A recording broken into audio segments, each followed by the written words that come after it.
President Trump's powerful efforts to secure our homeland are working. According to newly released numbers, last month, Border Patrol saw a 93% decrease of illegal aliens crossing the southwest border between ports of entry from May 2024 under Joe Biden, when they encountered more than 117,000 illegal aliens. And this particular statistic is absolutely astounding. In the month of May, under the Trump administration, 0 illegal aliens were released into our country by Border Patrol. Let me say that again. Not a single illegal alien was released into the interior of the United States of America last month under this administration. Let's contrast that to Joe Biden's failed leadership, where immigration officers were wasting their finite time and resources processing dangerous illegal aliens for release into the United States. President Trump immediately terminated that reckless Biden-era practice that undermined the rule of law, jeopardized public safety and our national security, and diverted critical resources away from stopping deadly drugs and violent criminals from entering our country. That's the reason why not a single illegal alien was released into the interior of the United States in the month of May. And as a result, we now have a border that is reaching unprecedented levels of operational success.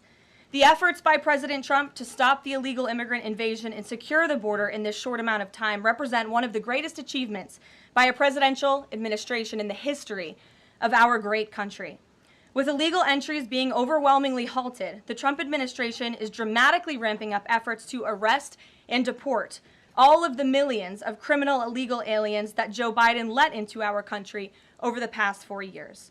President Trump has directed all of our ICE officers to do everything in their power to carry out the single largest mass deportation operation in history. Illegal criminals who are hiding in America's largest so-called sanctuary cities will be increasingly targeted for removal.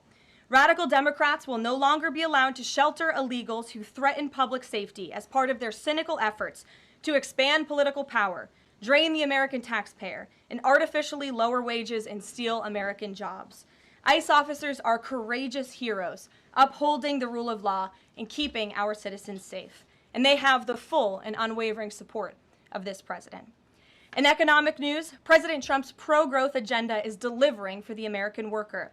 Through the first 5 months of the Trump administration, real blue-collar wages are up nearly 2%.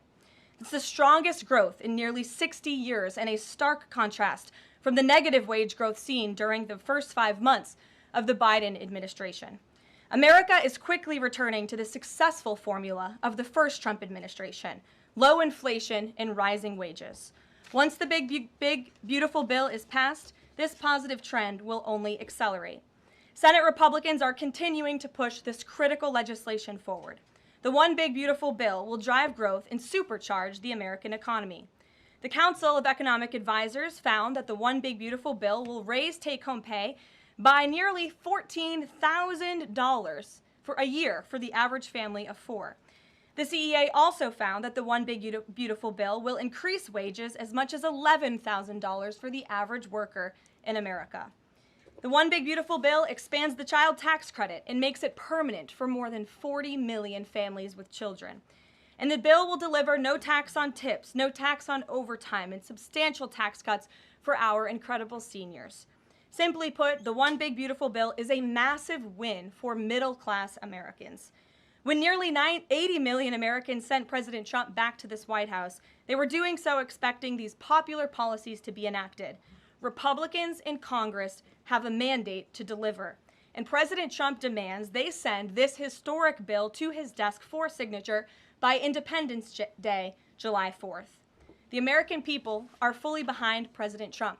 According to brand new polling from Insider Advantage, a clear 54% majority of Americans approve of the job President Trump is doing. That's because this president is keeping his promises and taking action every day to improve their lives.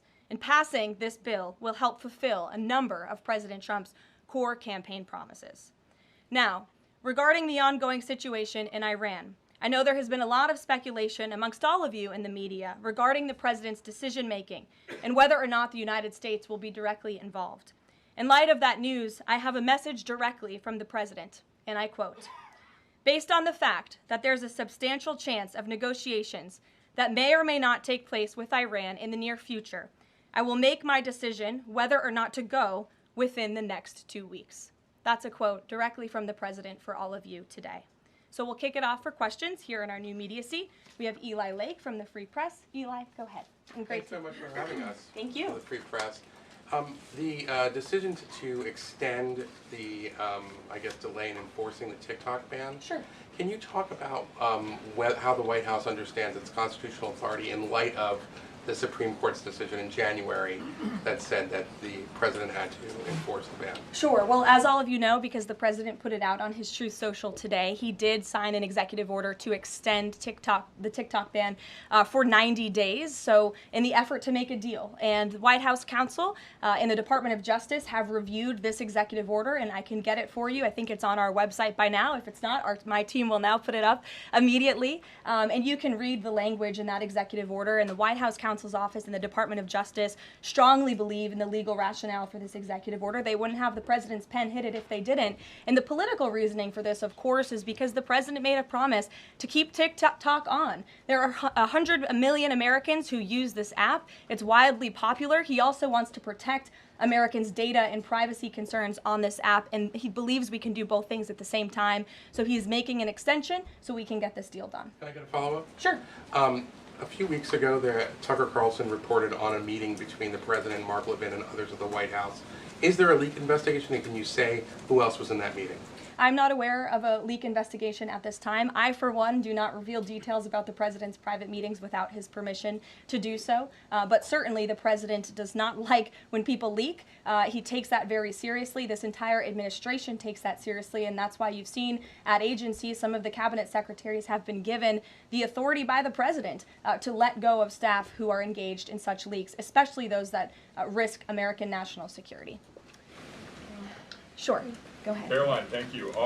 So Rhino warmonger Lindsey Graham, he recently called on the U.S. to go all in. That's quite the lead to a question. Right. What's your message to everyday Trump supporters? Not the Tucker Carlsons or other big names, but everyday Trump supporters, grassroots who voted for President Trump to stop the wars, rejected this in the primary, going into another war with voting against Nikki Haley, and they want to see non-U.S. involvement in this war. What's your message? Trust in President Trump. President Trump has incredible instincts, and President Trump kept America and the world safe in his first term as president in implementing a peace through strength foreign policy agenda. And with respect to Iran, nobody should be surprised by the president's position that Iran absolutely cannot obtain a nuclear weapon. He's been unequivocally clear about this for decades, not just as president, not just as a presidential candidate, but also as a private citizen. In fact, I have some quotes for you. In 2011, President Trump said, "America's primary goal with Iran must be to destroy its nuclear ambitions. We cannot allow this radical regime to acquire a nuclear weapon that they will either use or hand off to terrorists." In 2015, the president said, "The problem is that Iran poses an existential threat to Israel, our Middle Eastern allies, and the United States." And of course, the president has repeated that in his first term as president and his second term as president as well. That's why he was adamantly opposed to the disastrous Iranian nuclear agreement that was implemented by President Obama. And it's why he has given great latitude and given a lot of effort to achieving a diplomatic solution. But he's been very clear. Iran went for 60 days when he gave them that 60-day warning without coming to the table. On day 61, Israel took action against Iran. And as I just told you from the president directly, he will make a decision within 2 weeks. A follow-up? Sure. Go ahead, Natalie. Thanks, Karoline. Can you confirm whether Steve Witkoff has been in touch with the Iranian foreign minister, and does Witkoff plan to go to Geneva tomorrow for talks? I am not tracking that on Mr. Witkoff's travel schedule, but I can certainly check in with him to be sure. As for correspondence between the United States and the Iranians, I can confirm that correspondence has continued. As you know, we were engaged with 6 rounds of negotiations with them in both indirect and direct ways.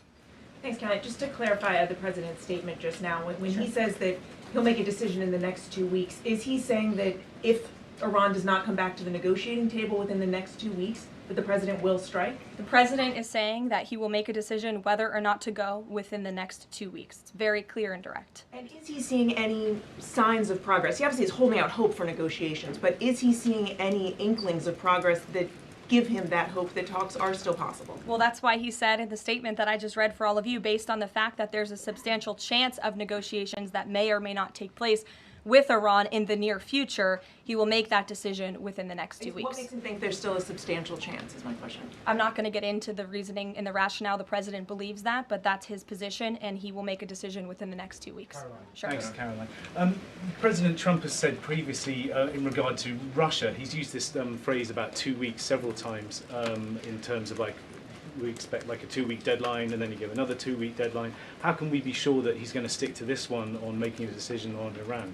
Well, in those deadlines, as you've seen in respect to Russia-Ukraine, might I add, these are two very different, complicated global conflicts, as you know, that the president inherited from our previous incompetent president in the weakness of the previous administration. And the president has spent a tremendous amount of time and effort cleaning up these crises that were caused by the last administration's just complete dereliction of duty on the world stage and American weakness. Now we have American strength again. With respect to Russia and Ukraine, because of that American strength, and the president's leadership, we have seen these two sides engage in direct negotiations. And the last time the president said 2 weeks, you saw Russia and Ukraine have direct negotiations for the first time in years. And so the president is always interested in a diplomatic solution to the problems and the global conflicts in this world. Again, he is a peacemaker in chief. He is the peace through strength president.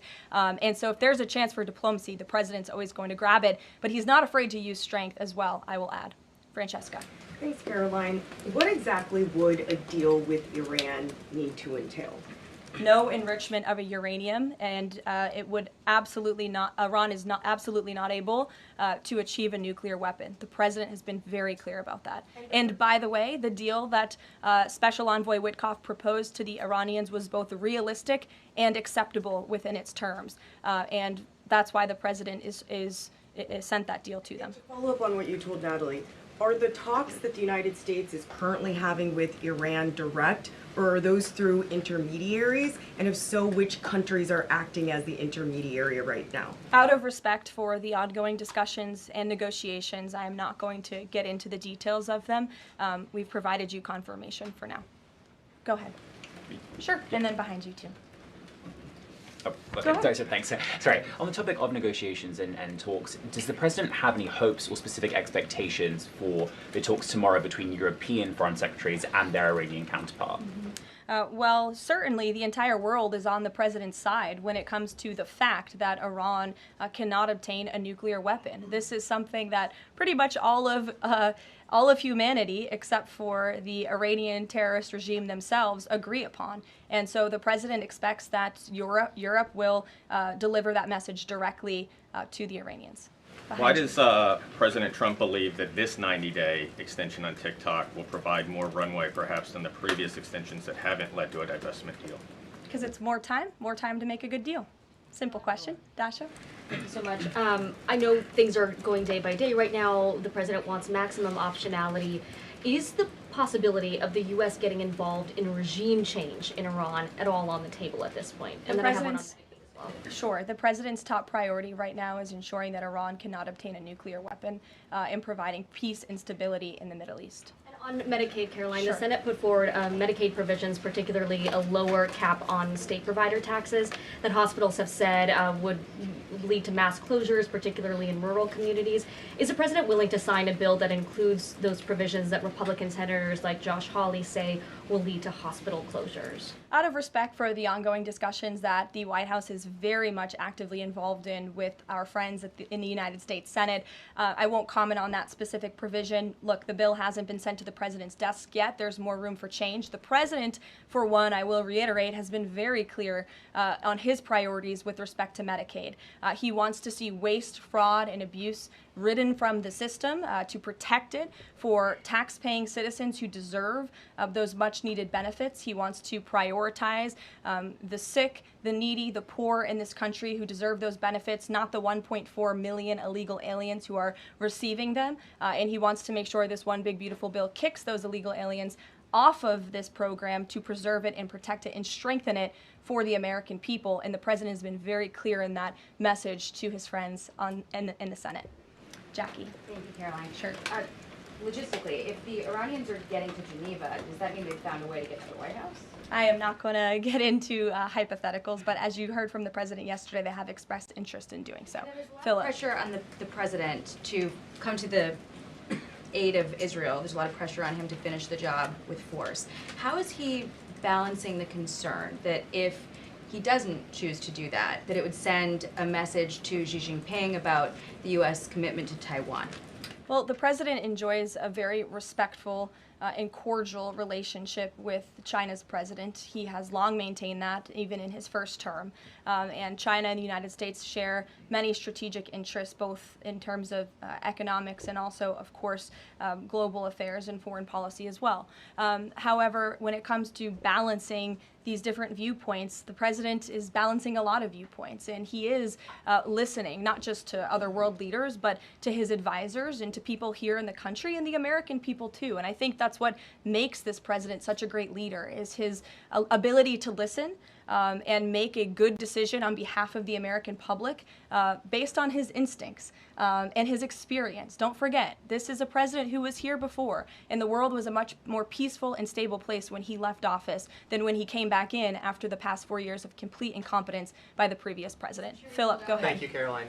Two quick questions. When the president says Iran is very close to a nuclear weapon, is he relying on U.S. intelligence or intelligence sharing from an ally to make that assessment? It is a fact, and the United States government maintains this fact, that Iran has never been closer to obtaining a nuclear weapon. And then if the U.S. were to take some type of military action, would the president go to Congress to seek war authority? I'm not going to engage in hypotheticals. I gave you the statement from the president. He'll make a decision within 2 weeks. Thank you, Caroline. Sure. Go ahead. Thanks, Caroline. Mary and then Elizabeth. Two questions, one on Iran and then the second on something Jasmine Crockett said this morning. So given that we know the Iranian government did order an operative to assassinate the president, is there concern that Iran might respond with non-traditional military ways to some kind of strike on Iran, such as another assassination attempt? And has the Department of Justice looked into this last attempt on the president's life? I believe Secret Service and the FBI have looked into the 2 assassination attempts that took place against the president, both of which were sad days in our nation's history. So I would defer you to the Department of Justice on where those investigations stand. But as for your question regarding Iranian retaliation, I'm not going to engage in hypotheticals again, but I can assure the American public and the world that this administration is prepared and ready to defend American interests and assets, not just in the region, but here on our homeland as well. Thank you. And then really quick on Jasmine Crockett, she said, I believe, that Trump supporters are mentally ill before calling for bipartisan support against the president. Can you respond to that, especially considering she's a rising star in the Democrat Party right now? She is a rising star. It's quite something to behold, actually. I hope that she continues to be a rising star for the Republican Party, at least. I think it's incredibly derogatory to accuse nearly 80 million Americans of mental illness. The last time I checked, Jasmine Crockett couldn't dream of winning such a majority of the public as President Trump did. And the America First movement, which President Trump has built, is filled of hardworking patriots, the forgotten men and women, business owners, law enforcement officers, nurses and teachers, and middle America, as we all know, from where you all grew up, outside of this beltway. That's who makes up this president's movement. And Jasmine Crockett should go to a Trump rally sometime and she can see it for herself. Jennifer. One on North Korea and one on China. Sure. On North Korea, they launched some rockets into the ocean today. What does the White House make of that? Do you read any meaning into that timing of that launch? And then on China, do you have any reaction to Xi Jinping's offer of intervening in Iran diplomatically? And are you seeing any signs that China would get involved militarily to support Iran? I don't believe we're seeing any signs of that at this moment in time. As for Xi Jinping's offer, I will leave it to the president to respond to that himself. As for your question about North Korea, we are monitoring the situation. The Trump administration is in close contact with our new South Korean counterparts as we work together to deter our adversaries and preserve a free and open Indo-Pacific. And no matter where, our adversaries and our allies alike know that President Trump will not tolerate threats against our interests on his watch, even as he works to resolve the wars that he inherited. Alex, go ahead, and then I'll come to you. Thank you. Is the president concerned about the economy if farms and hotels, et cetera, struggle to find workers? President's always concerned about the economy. That's on his mind every day. He wakes up, he checks the markets, he checks wage growth. As I pointed out, it's a record high today for middle class and American workers. So the president's always wanting to ensure that we have a strong and robust economy for the American people and worker, and we do. As for the specific concerns regarding jobs, look, the president has made it very clear we need to remove public safety threats from the interior of our country, and that remains the focus and the priority of this administration when it comes to deportations, no matter where somebody works. If they're an illegal alien rapist or murderer that was allowed into this country in the past 4 years by this administration, the American people want those types of criminals to be deported from our country, and that's what the president is backing ICE to do. Thanks. There was an apparent skirmish between the Chinese and the Philippines in the South China Sea. Just curious if you had any reaction to that, and if the steps you're taking towards the Middle East right now are reducing your capacity to deal with that situation. I believe that happened as I was preparing and coming out here, so we'll get you a response to that. Certainly we have one, and our teams are always monitoring situations all around the globe. Okay, and then one more just on Iran. Just over the past 24 hours, we've seen some Israeli strikes on Natanz, Isfahan, and Kondab nuclear facilities. Is there any assessment just of how effective or what the result of those strikes will be? What I can share is that the IDF and Israel, I think, have exceeded a lot of people's expectations in their ability to really hinder Iran's nuclear facilities, but also they've taken out key people in the Iranian regime's leadership as well. So this is something, of course, we are monitoring and watching every day, and the president was just in an intelligence briefing. He continues to be briefed by his National Security Council, and he will throughout the duration of this war and conflict. And he also remains in constant communication with our Israeli counterparts, most notably Prime Minister Benjamin Netanyahu. Kristen. Thank you, Caroline. We have heard from a number of U.S. officials who say that Iran doesn't want to make a deal, that they are just stringing the United States along. What is to say that they are not going to continue to do so if we continue to give them extensions, now 2 weeks before 60 days? Look, Iran is in a very weak and vulnerable position because of the strikes and the attacks from Israel. And with respect to the president's statement, I shared that with all of you. And he has been very direct and clear. Iran can and should make a deal. We sent a deal to them that was practical, that was realistic, or they will face grave consequences. Why is Steve Witkoff not participating in the talks this week? I can ask Mr. Witkoff why he is not. Thanks, Karoline. Does the president object if Israel attempts its own operation against Fordo in the next 2 weeks? I won't decide that for the president, nor will I share that here. I'll let him speak to that. And then just another one. Iran is apparently warning Europeans that if struck by the U.S., it may withdraw from the nuclear proliferation treaty. That would result in throwing out inspectors and taking the program dark. What does the president think of the value of having Iran as a full signatory of that treaty? Well, that's reckless rhetoric, but I understand the Europeans are meeting with the Iranians tomorrow, so we'll see how that meeting goes. Just one more on Juneteenth. Does the president plan to commemorate the holiday today or make any comment on it? I'm not tracking his signature on a proclamation today. I know this is a federal holiday. I want to thank all of you for showing up to work. We are certainly here. We're working 24/7 right now. Nikki, go ahead. Actually, that was my question. Will he plan to mark Juneteenth in any way, either today or with an event later on, maybe next week? Sure. I just answered that question for you. Go ahead. Thank you very much, Caroline. The fact that this president is giving some time and space for diplomacy, another 2 weeks, does it mean that the president is trying his best to avoid a direct conflict with Iran? I think the president has made it clear he always wants to pursue diplomacy, but believe me, the president is unafraid to use strength if necessary. And Iran and the entire world should know that the United States military is the strongest and most lethal fighting force in the world, and we have capabilities that no other country on this planet possesses. Owen. Caroline, good afternoon. The Supreme Court, as you know, has upheld Tennessee's ban on transgender medical procedures for minors, puberty blockers, hormone therapy, etc. The White House reaction to that, please. That's a huge victory for America's children, and it's obviously something this administration believes strongly in, that young minor children should not be allowed to be subjected to chemical castration and mutilation. The president himself has taken very strong orders, or has signed very strong executive orders on this, and we are grateful for Tennessee's efforts to protect our children, and we are grateful the Supreme Court ruled on the side of the law, but also on the side of protecting America's innocent children.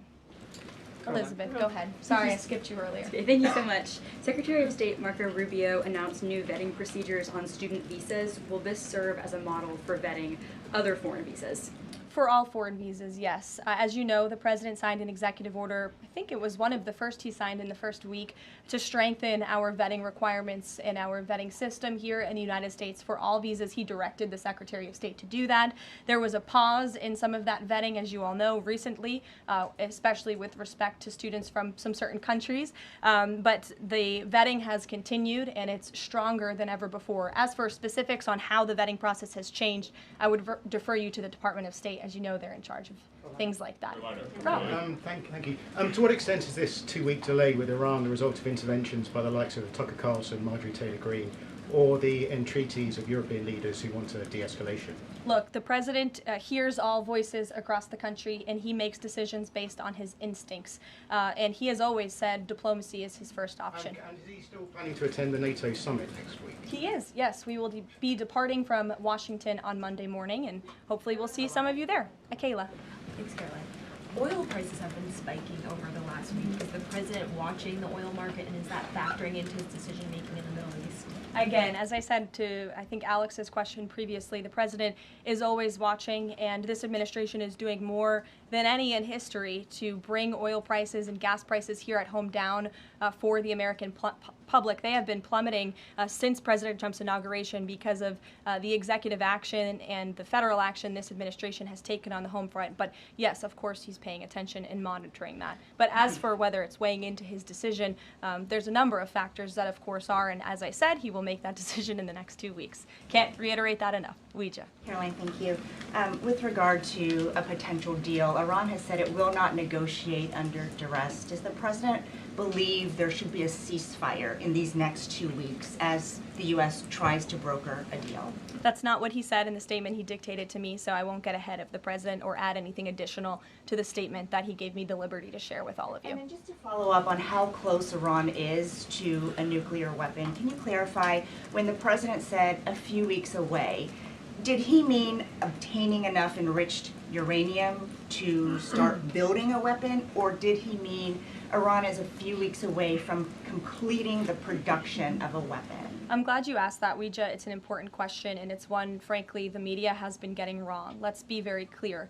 Iran has all that it needs to achieve a nuclear weapon. All they need is a decision from the supreme leader to do that, and it would take a couple of weeks to complete the production of that weapon, which would, of course, pose an existential threat not just to Israel, but to the United States and to the entire world. And that is something that the entire world, including countries like Russia, is in agreement with, that Iran should not and cannot obtain a nuclear weapon. And that's why the president believes that, and he's believed that, again, not just his political career, but frankly, his entire life.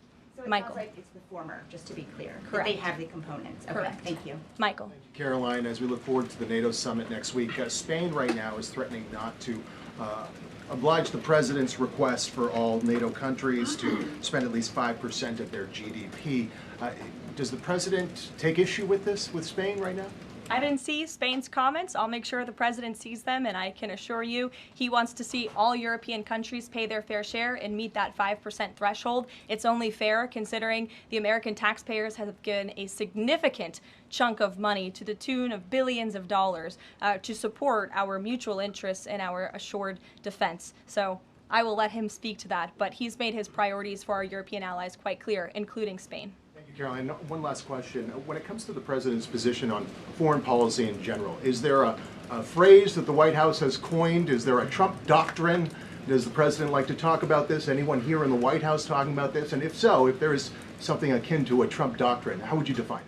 America first, always. And with that, I think I'll leave you. I know there's a lot of news in the world right now. As you know, our team is always here to answer your questions, and the president, I am sure, will take more questions from you guys at some point this week, as he always does in the effort of transparency. I appreciate your being here on a federal holiday, and we'll see you later. Thank you.